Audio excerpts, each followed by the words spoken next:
මරණය කියන එක මිනිස්යාට එක එක විදිහට එනවා. ඒ නිසා අපේ හිතවල තියෙන බැඳීම නිසා ඒ වගේම අපි ප්‍රියයන්ගෙන් වෙන්වීම ඒකාන්තයෙන් දුකක් නිසා අපි යම්කිසි කෙනෙකුට ප්‍රිය වුණොත් අපේ හිතේ තියෙන බැඳීම නිසා ඒ ප්‍රිය අය අපේ ජීවිතයෙන් අපේ ලෝකෙන් අයින් වෙද්දී අපේ හිතට දුකක් ඇති වෙනවා. ඒ දුකක් ඇති වෙන්නේ නැහැ කියලා කිව්වොත් ඒක බොරුවක්. ප්‍රියයන්ගෙන් වෙන්වීම දුකක්. අපි ප්‍රියයි නම් අපි බැඳිලා නම් තියෙන්නේ අපේ හිතට ඒ දුක එනවා. හැබැයි ඒ දුක ආස්සේ අපි සත්‍ය කල්පනා කරන්න ඕන. මේ දුක ඇතුලේ අපි සත්‍ය කල්පනා කරන්න ඕන. ඉතින් අපේ ජීවිතය ගැන මොහොතක් කතා කරලා විශේෂ දහම් කාරණාවක් අද ධර්මානුශාසනාවෙන් ඔබට සිහිපත් කරන්න ඕන කියලා මම කල්පනා කළා. මුලින්ම ජීවිතයේ අස්තීර භාවය ගැන ගහක ගෙඩි හටගත්තට පස්සේ හටගන්න මලේ පටන් වැටෙන්න ගන්නවා. මලුත් වැටෙනවා, චූටි ගෙඩිත් වැටෙනවා. අපි අඹ ගහක් ගමු. අඹ ගහේ පවා එක එක අවදිවලදී ගෙඩි වැටෙනවා. ඒ වගේ තමයි මේ උපන් සත්වයාත් මව් කුසේ සිටිද්දි මැරෙනවා. සමහර වෙලාවට මව් කුසේ පිළිසඳගෙන ඒ අම්මා මම අම්මා කෙනෙක් වුණා කියලා දන්නේව නැතුව දරුවෝ කී දෙනෙක් අම්මගේ බඩේ කලලි විදිහට තෙල් බින්දුවක් තරම් කලලි පිහිටලා මැරිලා යනවා ඇතිද? කලලි මව් කුසේ ඉඳලා මැරෙන අය ගැන ගණන් හිලව් තියනවාද? ඊළඟට ඉපදෙද්දී දරුවන් මැරෙන හැටි. ඊළඟට පුංචි දරු සිඟිත්තු කාලේ. ඊළඟට ඇවිදගෙන දුවගෙන පැනගෙන යන පුංචි කාලේ. පාසල් යන කාලේ දරුවන් මැරෙනවා. තරුණ කාලේ දරුවන් මැරෙනවා. ඊළඟට සමාජ වගකීම් දරන කාලේ මැරිලා යනවා. වැඩිහිටි කාලේ මැරිලා යනවා. වයෝ වෘද්ධ වෙලා මැරෙනවා. ඉතාමත් කලාතුරකින් තමයි පරමායුෂ අවුරුදු 80 පැනලා 90 පැනලා අවුරුදු 100 කිට්ටු කරලා 100 පැනලා ජීවත් වෙන්නේ සාමාන්‍යයෙන් මිනිසු 10000කට එක්කෙනෙක් දෙන්නෙක් වගේ. එහෙනම් පරමායුෂ වලට මෙහා අවුරුදු 60 70 වෙනකොට අපිට සූදානම් වෙන්න වෙනවා අපේ මරණයට. අපිට සූදානම් වෙන්න වෙනවා අපේ මරණයට. ඉතින් ඒ නිසා පින්වත්නි පහන් සිලක් වගේ තෙලුත් වැටි තියෙනකල් දැල් වෙන පහන් සිලක් වගේ. දැල් වෙන පහන් සිල කොයි හුලඟින් නෙවෙයිද දන්නේ නැහැ. එළි මහනේ දැල්වලා තිබෙන පුංචි පහන මොකකින් නෙවෙයිද මන්දා. කොයි වෙලාවේ සුළඟක් එයිද මන්දා. කොයි සුළඟෙන් නෙවෙයිද මන්දා. ඒ වගේ අපේ ජීවිතේ එළි මහනේ දැල්වලා තියෙන පුංචි පහනක් වගේ. ඒ වගේ අපේ ජීවිතේට මරණය කොයි මොහොතේද දන්නේ. දියේ ඇඳපු ඉරක් වගේ ඒ හැටි කාලයක් පවතින්නේ නැහැ. තනකොළ ගහේ අග්ගිස්සේ තියෙන දිය බිඳුවට ස්ථීර බවක් නැහැ.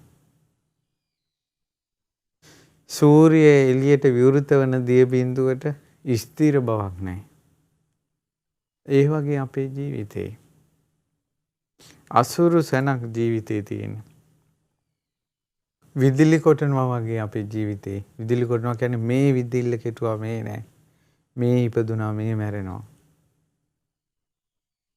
මරන්න ගෙනියන ගවයේ තියෙන පියවරක් පාසා මරණයට ළඟා වෙනවා වගේ. මේ උපන් සත්වයා මරණයට යන්නේ.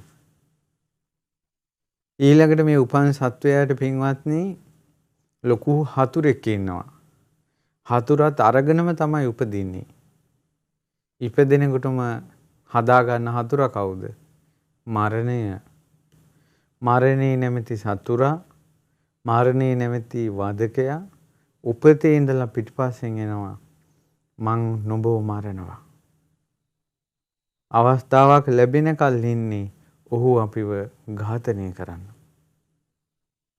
ඒ නිසා අපි ළඟම ඉන්න සතුරා, අපි ළඟම ඉන්න වදකයා තමයි අපේ මරණය. මේ අපිට කෙනිහිරිකම් කරන්නේ කවුද? අපිට හතුරු කවුද කියලා ලෝකේම හතුරු හොය හොයා යනවා මිනිස්සු. අපිට පාඩුවේ ඉන්න දෙන්නේ මොන් අපේ වදකයෝ කියලා, අපේ හතුරෝ පරම හතුරෝ කියලා වටේ ඉන්න මිනිස්සු. එක එක දේවල් අපි මේ බාහිර දේවල් ගැන හොයනවා. ඔවුන් එක ගැටි ගැටි ඉන්නවා. නමුත් ලොකුම හතුරා ඉන්නේ ළඟ. ලොකුම හතුරා තමයි ළඟ ඉන්න මරණය. මරණය තමයි අපේ ලොකුම සතුරා. ඉතින් ඒ නිසා මේ මරණය ඉදිරියේ ලෞතුරා සම්මා සම්බුදුරජාණන් වහන්සේ පිරිනිවන් පෑවා. මහරහතන් වහන්සේලා පිරිනිවන් පෑවා. මාර්ගඵලලාභී උත්තමයෝ කලුරිය කළා. ඒ වගේම මහා රජවරු කලුරිය කළා. සිටුවරු කලුරිය කළා. මහා ධනවත්තු කලුරිය කළා. ඊළඟට මිය ගියා. ඊළඟට මේ ලෝකේ හිටපු නමින් ගමින් ප්‍රසිද්ධ මහා මිනිස්සු මිය ගියා. අපේ ගම්වල අපේ ආච්චිලා සියලා මුතුන් මිත්තෝ මිය ගියා. අපි චූටි කාලේ අපිව වඩාගෙන නලවලා හුරතල් වුණ අපේ ආච්චිලා සියලා දැන් මිය ගිහිලා. දැන් එක ගමක කලාතුරකින් ගමක තමයි අවුරුදු 90 100ක් වෙන ආච්චි කෙනෙක් 100 කෙනෙක් ඉන්නේ. අපේ ගම් පළාතක අපේ පැත්තේ නම් අපේ ගම් පළාතක අහල අවුරුදු 100ක 90 පැන්න 100 පැන්න කෙනෙක් හොයාගන්න නැති තරම්. මිනිස්සු එච්චර ඉක්මනින් මැරිලා යනවා. අපිත් ඉක්මනින් වේගයෙන් වයෝ වෘද්ධ වෙනවා. අපිත් පුංචි කාලේ සෙල්ලම් කරගෙන හිටපු කාලයක් තිබ්බා. පාසල් ගිය කාලයක් තිබ්බා. අපිත් තරුණ කාලයක් තිබ්බා. දැන් අපි ටිකෙන් ටික වයසට යනවා. වයසට යනවා කියලා කියන්නේ මොකද්ද? මරණයට ලං වෙනවා. ස්වභාවික විදියට මරණයට આવොත් මරණයට ලං වෙනවා අපි. එහෙම නැත්නම් සනාතන ලෝදහමක් විදියට බලනකොට ඇත්තටම ස්වභාවික කතාවක් නැහැ. කොයි වෙලාවෙ මරණය ඉද්දන්නේ. ඉතින් මේ ගැන පින්වතුනි අපි කල්පනා කරනකොට මට මිලින්ද ප්‍රශ්නේ තියෙන උතුම් දහම් කාරණාවක් මතකයට ආවා. ඒ තමයි මිලිඳු රජුරෝ හරි වටිනා දහම් කාරණාවක් පින්වත්නි මේක. මිලිඳු රජුරෝ නාගසේන මහරහතන් වහන්සේගෙන් අහනවා ස්වාමීනි මේ ලෝකේ බුදවරු දකින්න ලැබෙනවා. පසේ බුදවරු දකින්න ලැබෙනවා. තථාගත ශ්‍රාවකයෝ දකින්න ලැබෙනවා. සක්විති රජවරු, ප්‍රදේශ රජවරු, දෙවි මිනිසු දකින්න ලැබෙනවා. කවදා හරි කාට හරි කොතනකදී හරි මුණ ගැහෙනවා. ධනවත් අය, දිලිඳු අය, යහපත් අය, වැරදි අය, ස්ත්‍රී පුරුෂයන්, ස්ත්‍රී පුරුෂ නිමිති මාරුවන අය, නපුංසකයන් මේ වගේ ලෝකේ මිනිස්සු දකින්න ලැබෙනවා.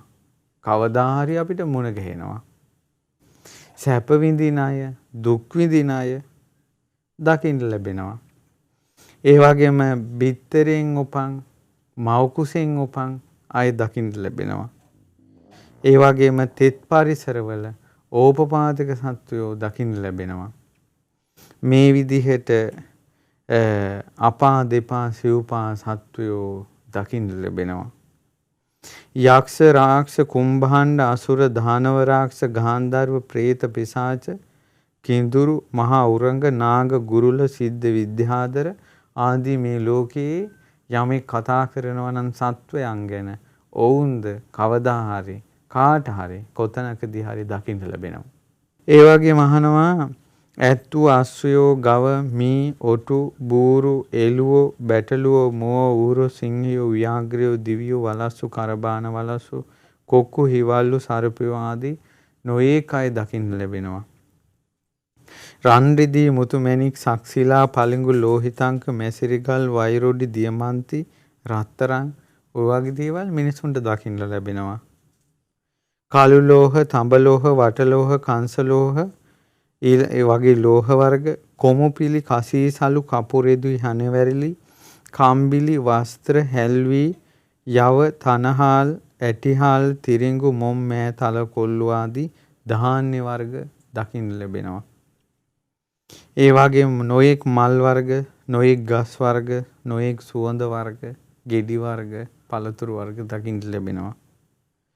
ඒ වගේම ගස් කොළන්, සතා සිව්පාව දකින්න ලැබෙනවා. අහනවා මිලිඳු රජතුමා නාගසේන මහරහතන් වහන්සේගෙන්, හරි ස්වාමීනි, ඔබ වහන්සේ කියන්නේ දකින්න නොලැබෙන දෙයක් දෙවිවරු පවා මිනිසුන්ට දකින්න ලැබෙනවානේ. සමහර අයට බ්‍රහ්මියෝ පවා බලන්න පුළුවන්. කිසිම විදිහකින් දකින්න බැරි දෙයක් ගැන කියන්න කිව්වා. ඒ කියන්නේ නිවන ගැන කිව්වොත් සම්මා සම්බුදුරජාණන් වහන්සේලා නිවන් දැක්කා. රහතන් වහන්සේලා නිවන් දැක්කා. නිවන කියන එක අත්විඳා. දැන් අහන්නේ එහෙම නෙවෙයි.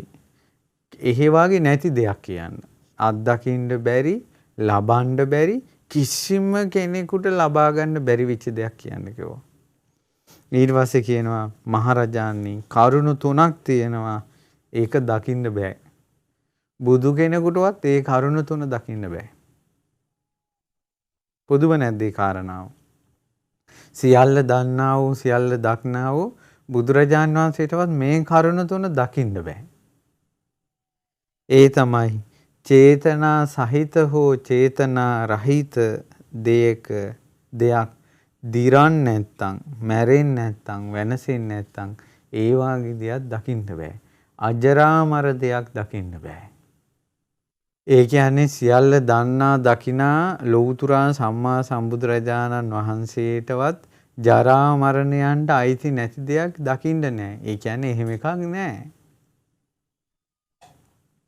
එහෙනම් මේ වටපිටාවේ තියෙන අපිට අහන්න දකින්න ලැබෙන සියලු දේවල් ජරාවට යනවා, නැසී යනවා, වෙනසී යනවා, මරණයට යනවා. ඔය පළවෙනි එක තමයි අජරාමර කිසිවක් දකින්න නෑ. ඊට පස්සේ අහනවා දෙවෙනි කාරණාව තමයි එකිනෙකාට උපකාර වශයෙන් හටගත්. ඒ කියන්නේ හේතු ප්‍රත්‍යයෙන් හටගත් මේ සංස්කාර ධර්මයන්ගේ නিত্য ස්වභාවයක් දකින්න බෑ. ලෞතර බුදුරජාණන් වහන්සේ අනිත්‍යයි කියලා දැක්කා මිසක් නිට්ටයයි කියලා දැක්කේ නෑ. මේ ලෝකේ නිට්ටයයි කියලා දකින්න දෙයක් නෑ. එහෙනම් මේ ලෝක සත්වයා මේවා නිට්ටයයි කියලා දැක්කට මේවා ස්ථිරයි කියලා හිතුවට ඒක අවිද්‍යාව මිසක් සත්‍ය නෙවෙයි. ඒක ඔවුන්ගේ බොරු දැක්මක් මිසක් සත්‍ය දැක්මක් නෙවෙයි. ඒක ඔවුන්ගේ මිත්‍යාව මිසක් සත්‍ය නෙවෙයි. මේ ලෝකේ සියල්ලම අනිත්‍යයි. එහෙනම් නිට්ටය වශයෙන් දකින්න බෑ. ඊළඟ එක තමයි පරමාර්ථයක් වශයෙන් නුවණින් ගලපා බලද්දී මේ ජීවිතෙන් ජීවිතයට යන සත්වයේ දකින්න නෑ. ඒ වචනේ අද අපි සාමාන්‍යයෙන් භාවිතා කරන්නේ ආත්මය කියලා. ඒ නිසා මේ සත්වයා තුල ආත්මයක් දකින්න නෑ. මහරජාණනි, ඕනම දෙයක් දකින්න පුළුවන්. ඒත් ජරා මරණ වලට අයිති නැති දෙයක් දකින්න බෑ. ඕනම දෙයක් දකින්න පුළුවන්. ඒත් සංස්කාරයන්ගේ නිට්ටය දෙයක් දකින්න බෑ. ඕනම දෙයක් දකින්න පුළුවන්. ඒ වුණාට ජීවිතෙන් ජීවිතයට යන ආත්මයක් දකින්න බෑ. ඒ නිසා ඉතින් ඕනෝක තමයි ධර්මය. ඒතකොට එතනින් මෙහා අපේ නිට්ටයයි, සුඛයි, ආත්මයි, ස්ථිරයි කියලා දැක්කොත් අපි හිතනවාද ඒ හිතන සියල්ල අපේ මිත්‍යාව. දැන් ඒ කාරණාව කියන්න හේතුව තමයි අපිට ගොඩාක් දුක උපදිනවා තමන්ගේ ඥාතින් තමාව අත්හැරලා යද්දී. එහෙම වෙන්න හේතුව තමයි අපි හිතලා නැහැ, අපි පුරුදු කරන්නේ අපිට අපි අත්හැරලා යන්න සිද්ධ වෙන බව. කලින් ජීවිතේ කොහේ ඉඳලා දාවේ, මොකක් කරලා දාවේ, ඒ ජීවිතේ ඥාතින් කවුද කියලා අපි දන්නේ නැහැ දැන්. ඒ වගේ තමයි දැන් මැරිලා ගියාට පස්සේ අපි කොහේ ඉඳලා දාවේ? අපේ ඥාතීන් කවුද? කිසිම දෙයක් දන්නේ නැහැ ඒ කෙනා. දැන් මේ සුනිල් පියාණන් උනත් දැන් අපි කියමුකෝ තවත් මනුස්ස ජීවිතයක් ලැබුවා කියලා උදාහරණයකට. ඒතකොට කොහේ ඉඳලා දාවේ? ඥාතීන් කවුද? ඒ කිසිවක් දන්නේ නැහැ. අපි දන්නේ නැහැ. අපි කලින් ජීවිතේ ඉඳලා කොහේ ඉඳලා දාවා අපේ ඥාතීන් කවුද කින්ද මන්ද අපි දන්නේ නැහැ. ඒ වගේ ඊට පස්සේ අපි දැන් මේ ජීවිතේ ඉන්නවා. අපි වෙනුවෙන් කලින් ජීවිතේ හඬනවද, වැළපෙනවද, ශෝක කරනවද? ඒ කිසිම සම්බන්ධයක් අපිත් එක්ක නැහැනේ දැන්. ඒ නිසා මේ සියලු සංස්කාරය අනිත්‍යයි කියලා ජරා මරණ වලටපත් වෙනවා. මගේ ආත්මය කියලා දෙයක් නැහැ කියලා අවබෝධ කරගන්න තාක්කල් අපිට මේ දුකින් නම් නිදහස් වෙන්න බෑ. අපේ ඥාතින් අපේ හිතවතුන් එක එක්කෙනා අපි අතහැරලා වෙනත් ලෝකවලට යනවා. මරණයට ගෙනියන එක එක ගවයා වගේ ගව ගාලෙන් එක එක ගවයා හිස් වෙනවා වගේ අපේ ජීවිතෙන් එක එක මිනිස්සයා මැරි යනවා. ඊට පස්සේ අවසානයේ අපිත් මැරිලා යනවා. ඒ නිසා හොඳට කල්පනා කරන්න ඕන අනිත්‍යයි කියලා. වෙනස් වෙනවා කියලා. මගේ ආත්මය කියලා දෙයක් නැහැ කියලා. මේ ලෝකේ පින්වත්නි අපිට අපේ ඇහෙන් බලන යම්තාක් දේවල් තියෙනවද? ඒ සියල්ලගේම සත්‍යය තමයි ඒවා ජරා මරණ වලටපත් වෙනවා. මේ ඊරු සඳු පවා අතුරුදහන් වල යන කාලයක් එනවා. මේ අපි පය ගහලා ඉන්න මහා පොළොව පවා සුණු විසුණු වෙලා යන දවසක් එනවා. කපුරු පිටක් දැවුණු තැනක අලු ඉතුරු වෙන්නේ නැහැ වගේ මහා පොළොව දැවි අවසන් වී යන දවසක් එනවා. මෙච්චර මහා සුවිශාල පෘථුවිය පවා අතුරුදහන් වෙනවා නම් සිව් මහා සාගරයේ ජලය ඇඟිල්ලක් තෙමා ගන්න නැති තරම් සිඳී යනවා. මහා ජලස්කන්ධයකුත් සිඳී යනවා නම් මේවා මොනවද? කාලයක් එනවා සූලංගෙන් ගස් කොළක් නැබරි ඒ වගේම ගෙවල් පෙරලි යන්න තරම් මහා සුලි කුණාටු වෙනවා. කාලයක් එනවා හුලම් පොදක් නැතුව වටාපතෙන් හුලං ගහ ගන්න වෙනවා. මේ බලන්න සියල්ලේ අනිත්‍ය. සීතල කාලේ එනවා, උණුසුම් කාලේ එනවා. මේ ඔක්කොම අනිත්‍යයි. වෙනස් වී යනවා. ඒවා අපිව යට කරගෙන යන්න තරම් නිന്ദා, අපහාස, උපහාස, තාඩන, පීඩන, වද බන්ධන එක පිට එක එනවා. ඒ සියල්ල අනිත්‍යයි. අපිට ප්‍රශංසා කර කර අපේ කීර්තිය දසත පැතිරී යන කාල එනවා. ඒ කාලත් අනිත්‍යයි. සැප දුක ඒ සියල්ල අනිත්‍යයි. අපිව සියලු දෙනා අපිව පිරිවරාගෙන එයාලගේ නායකයා බවට අපිත් එක්ක කතා කර කර ඉන්නවා. නමුත් තමා තනි වෙන දවසකුත් එනවා. ඉතින් මේ විදිහට මේවා කල්පනා කරලා තිබුණොත් එහෙම මේ අනිත්‍ය වූ ලෝකේ වෙනස් වෙද්දී හිත හදා ගන්න පුළුවන්. නැත්තම් අපේ හිතට දුකේන එක වළක්වන්න බෑ. ඒ නිසා බුදුරජාණන් වහන්සේ වදාලා මේ අෂ්ටලෝක ධර්මයේදී උපන් සත්වයාට මේක උරුමයි කියලා සත්‍ය කල්පනා කරන්න කියලා. අනිත්‍ය කල්පනා කරන්න කියලා. මේ සකල ලෝකේ අවබෝධ කරගත්ත තුන් ලෝකයට අසහාය ශාස්ත්‍රුන් වහන්සේ පවා පිරිනිවන් පෑවා. අද ඉතුරුලා තියෙන ධාතුන් වහන්සේලා විතරයි. ඒ ධාතුන් වහන්සේලාත් පිරිනිවන් පාන දවසක් එනවා. සම්බුදු බවට සෙවන සලසාලෝ ජයසිරි මහා බෝධීන් වහන්සේගේ පරම්පරාව දැන් වැඩි ඉන්නවා. ඒ බෝධීන් වහන්සේලාත් අපවත් වෙන දවසක් එනවා. රහතන් වහන්සේලා පිරිනිවන් පෑවා. ඒ ධාතුන් වහන්සේලාත් අතුරුදහන් වෙන දවසක් එනවා. එදා 96 කෝටියක් මහරහතන් වහන්සේලාගේ පිරිත් හඳ මැද්දේ මුල්ගල් තැබූ රුවන්වැලි මහසෑයත් ගරා වැටුණා නෙව පින්වත්නි. දිනෝ 10 කෝටි ගාණක් වඳින රුවන්වැලි මහසෑයේ කාලයක් තිබුණනේ රජු කිපිලා රුවන්වැලි සෑ මළුවේ උඳු වැපුරුවා. උඳු වැපුරුවා. ශ්‍රද්ධාවන්තයන්ගෙන් පිරී ගිය අනුරාධපුරය සතුරන්ගෙන් පිරී ගියා. සෑය විහෙර විහාර කැඩුවා. රහතන් වහන්සේලාගේ සාදුකාර මැද්දේ තැන්පත් වුණ අකුධාතුන් වහන්සේ තැන්පත් තූපාරාමයක් කඩලා තූපාරාමේ ධාතුන් වහන්සේලා ඉතුරු කරලා රන් රිදී මුතුමැණික් ගත්ත පෞකාර ඉතිහාසයකුත් මේ ලංකා ඉතිහාසයේ තියෙනවා. ඒ වාගේ විහෙර විහාරවලටත් අව්‍යායුධ එසෙව්වා නම් මේ කුණු කයක් ගැන කවර කතාවද? ඒ සියල්ල නැසී වෙනසී යනවා. සත්වෙනි ප්‍රාසාදයේ වහලේ මුදුනේ මැණිකේ එළිය ඉන්දියාවට පෙනුන ලෝවා මහ ප්‍රාසාදයේ දැන් කණු ටික විතරයි. කෝටි ගාණක් ජනයා වාසය කරපු පොළොන්නරුව දැන් කැලෑ වැදිලා. මේ රට ආසියාවේ භාණ්ඩාගාරයක් කරපු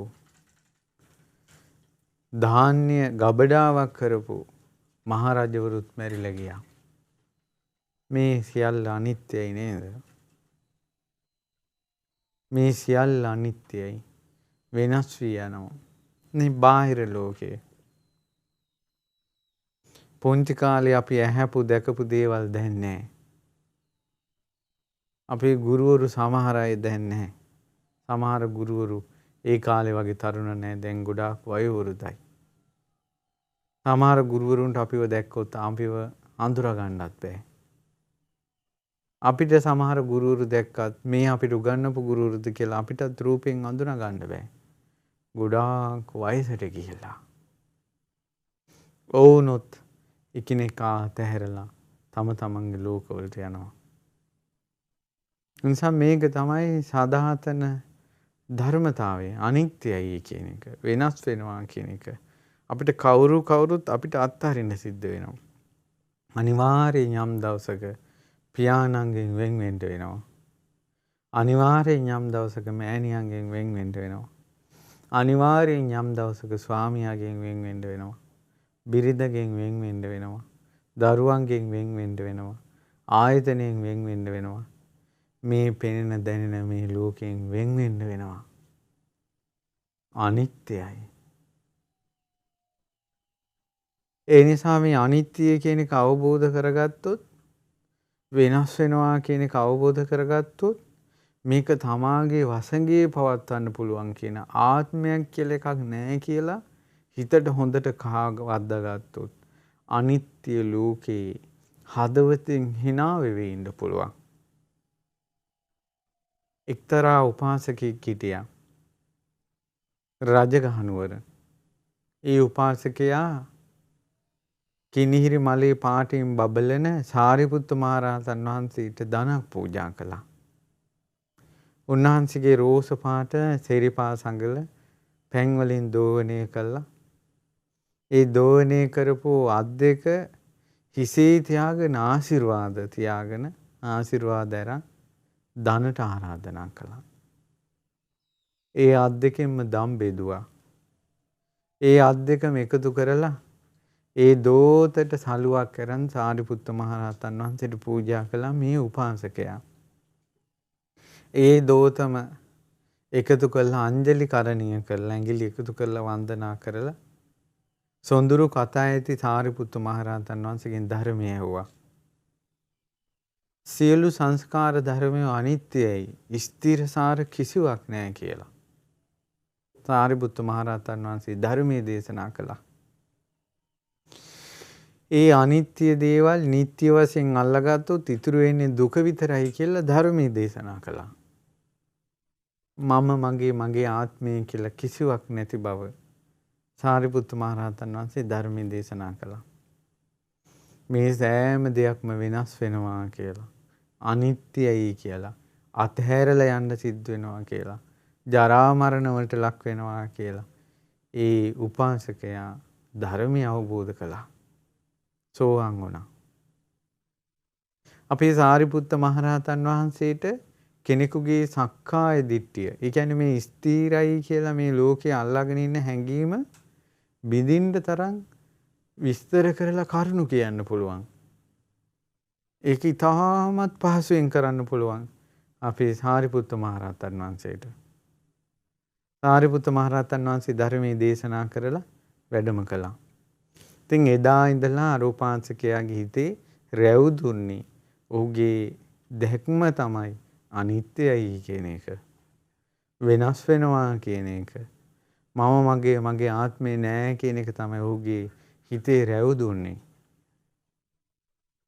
ඔහුගේ නිවසේ තියෙන දේවල් ඔහු ආරක්ෂා කරනවා. යම් හේකින් කැඩී බිඳීගෙන ගියොත් හිත හදා ගන්නවා. මේවා වෙනස් වෙනවා කියලා. ඉතින් ඔහොම ඉන්නකොට මොහුට හිටියා දරුවන්. පුතාලා කිහිප දෙනෙකුත් මොහුට දරුවන් විදිහට හිටියා. දවසක් මේ දරුවන් ගෙදරට පණිවිඩයක් ආවා. යම්කිසි අනතුරකින් අර දරුවෝ ටික ඔක්කොම එකතැන මැරිලා. තමන්ගේ පුතාලා 3-4 දෙනෙක් මැරිලා. මිනිස්සු හඬාගෙන ඇවිල්ලා කිව්වා, බ්‍රාහ්මණය ඔබගේ පුතාලා 3-4 දෙනාම එකතැන මැරිලා. ඔහුගේ හිත කිව්වා මේ සියල්ල අනිත්‍ය වෙලා යනවා කියලා. කිසිවක් ස්ථිර නැහැ කියලා. ජරා මරණ වලින් බේරෙන්න බෑ කියලා.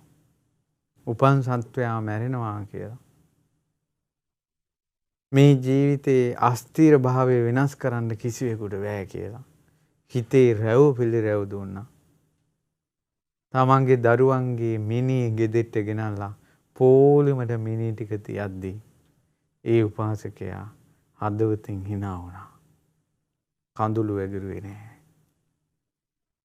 භාග්‍යතුන් වහන්සේ වදාළ ධර්මයේ සත්‍යයක් කියලා. එදා සාරිපුත්ත මහරහතන් වහන්සේ කිව්ව ධර්මයේ සත්‍යයක් කියලා. ඔහු දැක්කා. තමා අවබෝධ කරපු එක දැක්කා. වෙන් වෙන හැටි දැක්කා. ප්‍රියමනාප දෙයෙන් වෙන් වෙනකොට ඒක අල්ලාගත් අය හඬන හැටි දැක්කා. ඔහු හදවතින් සිනා වුණා. ධර්මය අවබෝධ කරපු නිසා.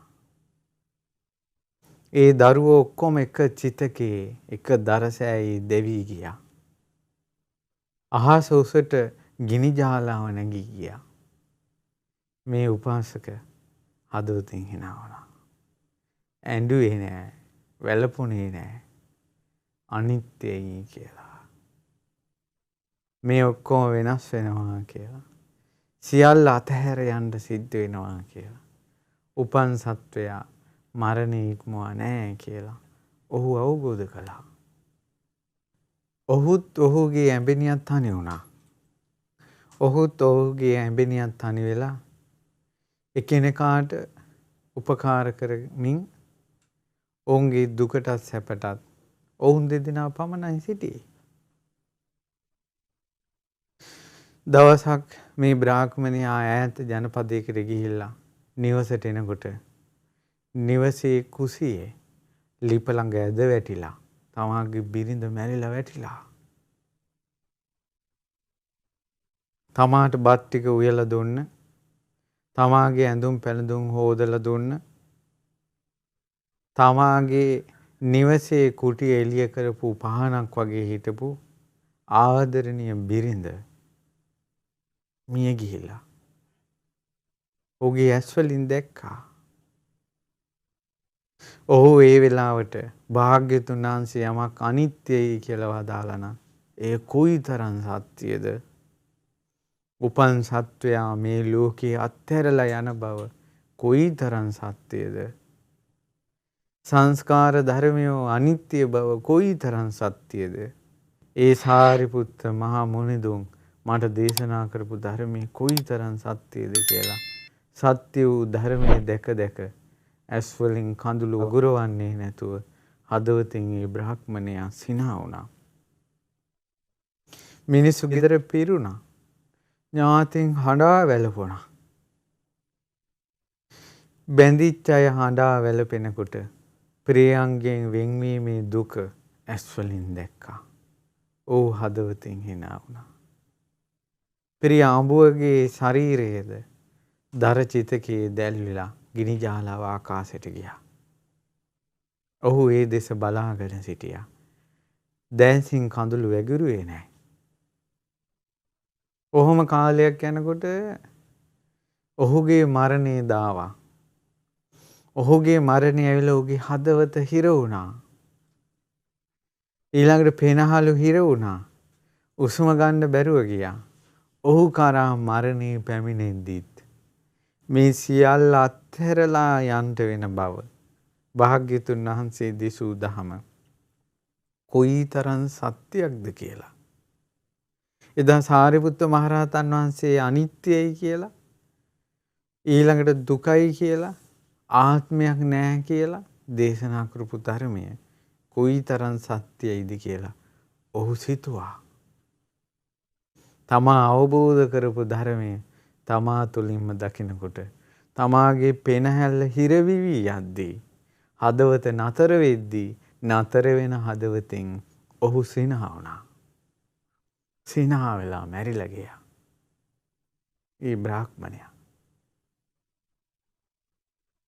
අනිත්‍ය කියන්නේ හරි පුදුම එකක්. අඬන ලෝකේ හදවතින් සිනහ වෙන්න පුළුවන්. නාඩා ඉන්න පුළුවන්. රහතන් වහන්සේලාගේ ලෝකෝත්තර සැපය ගැන හදවතින් මොහොතක් සිතන්න පුළුවන්. අනිත්‍ය කියන එක අවබෝධ කළොත්. ඒ නිසා නිතර සිහි කරන්න මේ සෑම දෙයක්ම අනිත්‍යයි කියලා.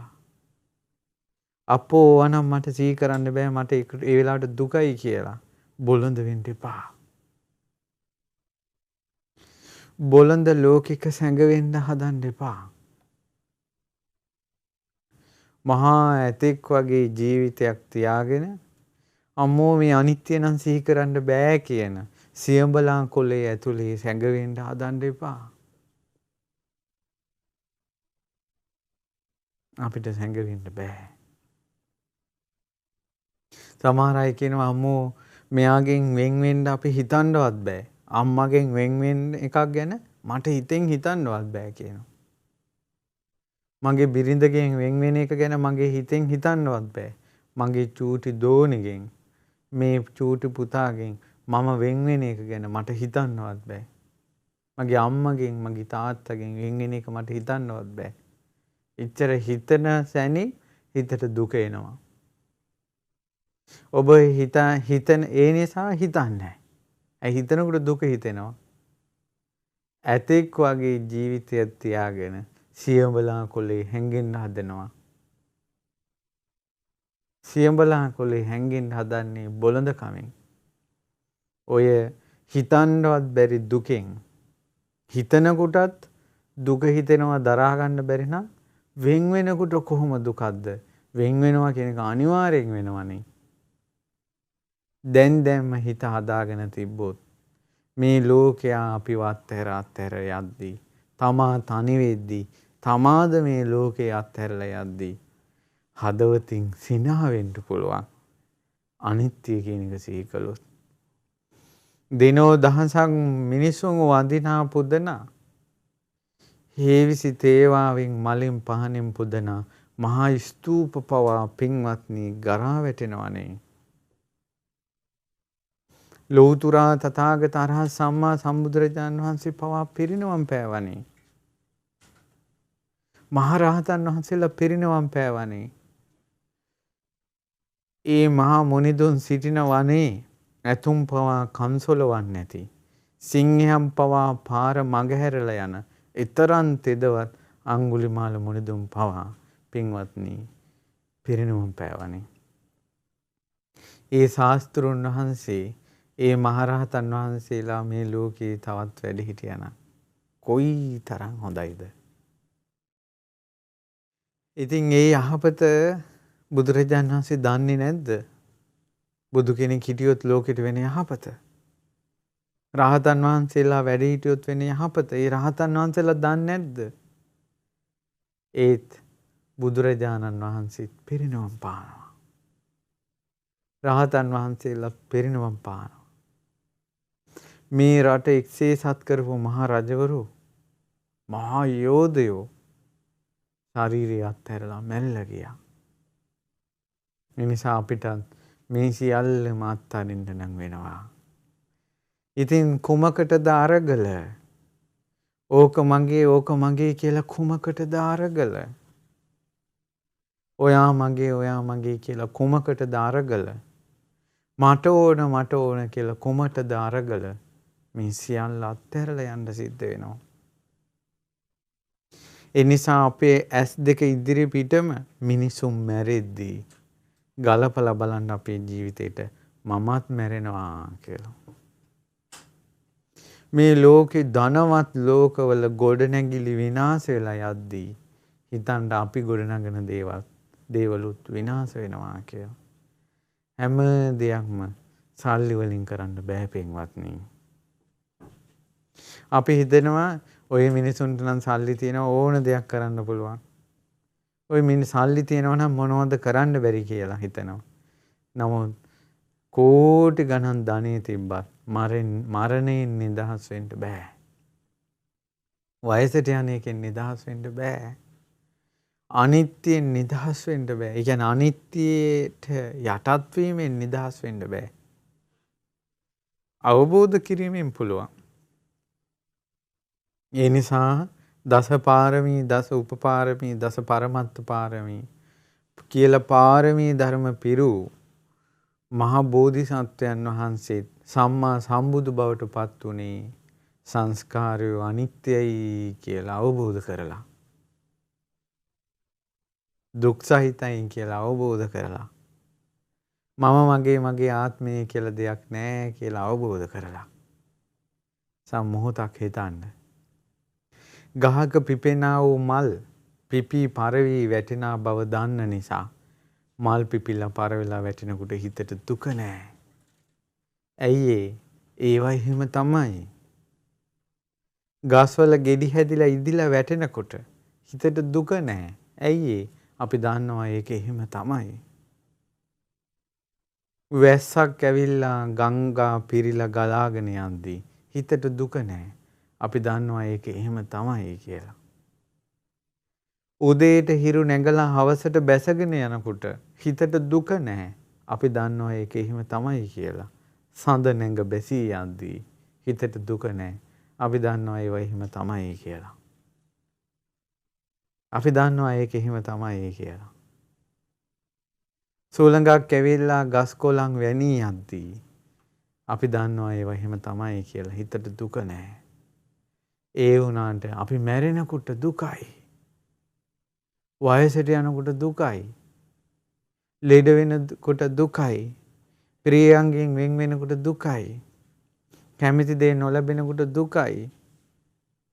ඇයි මේ දුක උපදින්නේ?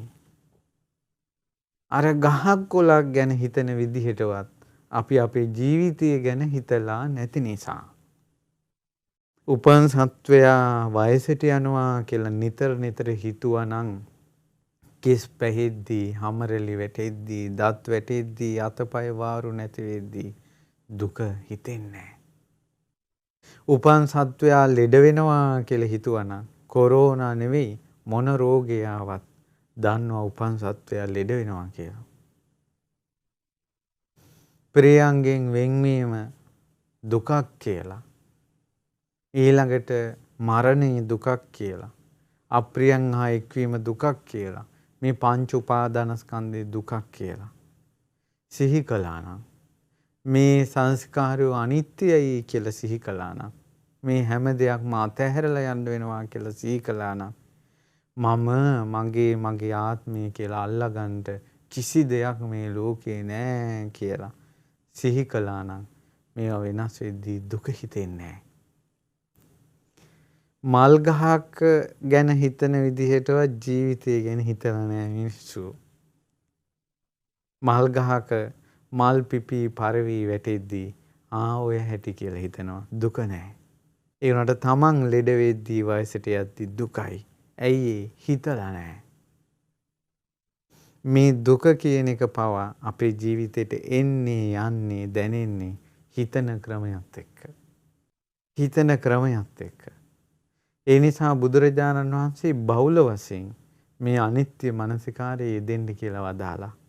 මරණානුස්මති මනසිකාරයේ යෙදෙන්න කියලා වදාලා.